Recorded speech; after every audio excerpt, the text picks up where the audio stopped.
Hello guys, today we're going to be solving Leetcode problem 1672, the richest customer wealth. You're given a MN integer grid accounts where accounts IJ is the amount of the money the i's customer has in the J's bank. Return the wealth that the richest customer has. The customer's wealth is the amount of money they have in all their bank accounts. The richest customer is the customer that has maximum wealth. So given the test cases as vector of vector int accounts, we can see that the first customer has total of 6 in its wealth and the second customer also have total in 6. So their wealth is equal, meaning that the output will be 6. On the other hand, the second test case shows that the second customer have more wealth than compared to the first one and the third one, so we'll have to return the total wealth of the second customer, meaning 10.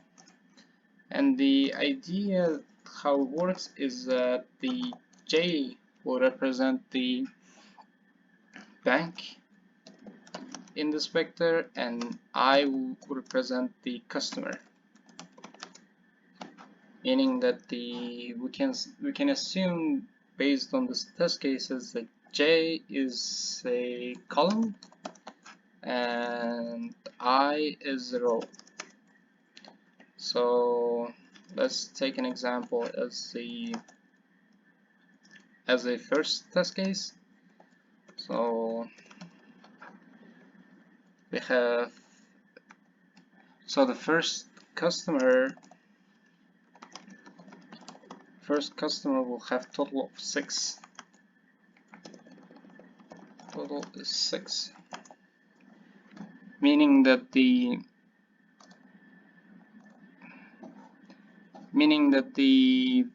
in his first bank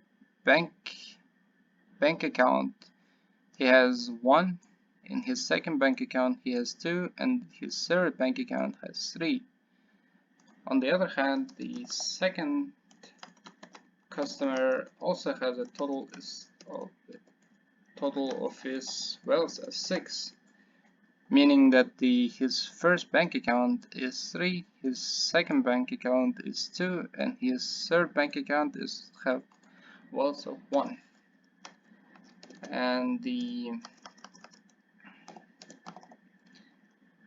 to get the better understanding of it, we can make this cleaner by writing it that the column starts at the 0 index as well as rows. So this will be the 0 index column, the first index column, and the second index column. And similarly,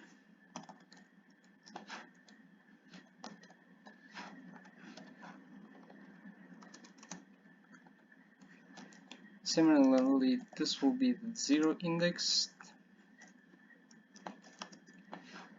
This will be 1 first index. So 0 represents the customer, 1 represents the second customer, 0 represents the 0, 1 and 2 will represent the bank that the customer has. So for example, we can assume that 0 is Alex, the customer named Alex, and his first bank is Visa, Wells Fargo.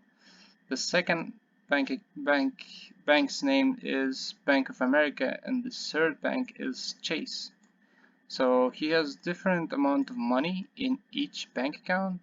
So what we do is we combine it and return the customer that has the most amount of money.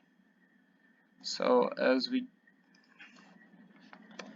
understand the logic of this problem, let's see what else we have to know. So we have a couple of constraints. M is equal to accounts of length and N is equal to accounts I length. Right, and let's get started. First, I'm going to create a result. This will store the customer with the most wealth.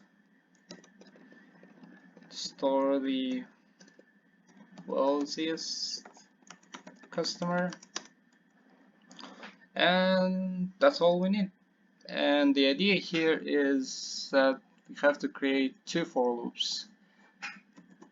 For loop 1 starting at 0, and the for loop 1 will iterate at the account that's size of it, I++.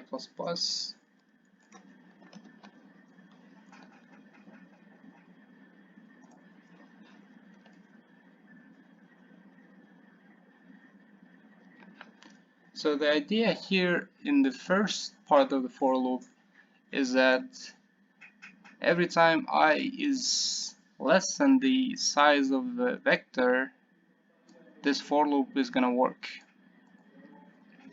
And inside of for loop, we're going to create an integer variable named wealth, initialize it to 0, and create our second for loop and call it a j.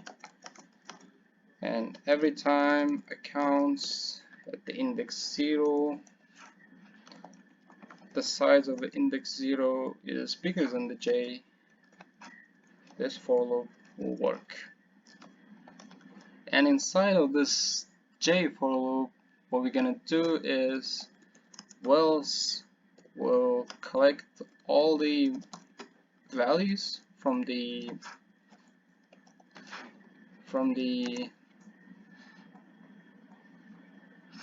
banks that the customer has. So meaning that the first, how this will work in the first test case. So I is initialized to 0 and j is initialized to 0 as well. So what's gonna happen is that as accounts 0 and 0, this will be equal to the 1, meaning that the first row and the first column of a vector.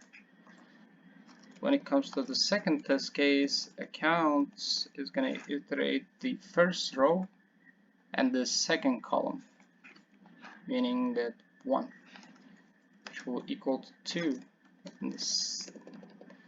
And the third example will be the similar, which will equal to 3. And the reason why wealth was created inside of a first for loop is because we need to get the maximum amount of wealth from the customers. So our result will hold the max function.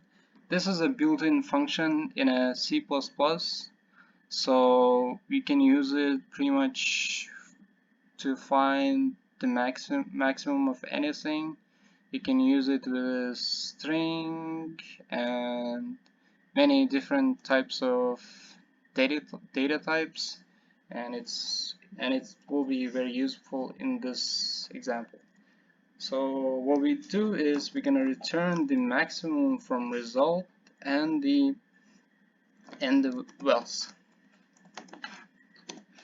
and we're gonna return the result back to the main function. So the reason wealth was initialized to 0 here is that we want to get the maximum value of each customer. So once this loop iterates through it, so it's going to calculate the wealth of the first customer, meaning this values. And once it's calculated, it's going to store its value in the result, the maximum of wealth, as it's used as the accumulator here to collect the values from the bank accounts, and it's gonna store it in itself in a result. And when it comes to the second time to calculate the total wealth of the second customer, the wealth will be initialized to 0 again to start from the scratch, to collect all the money that the second customer has in a bank account. So let's see if our code works. As you can see, it works, and let's see if we get accepted. Yes, it does.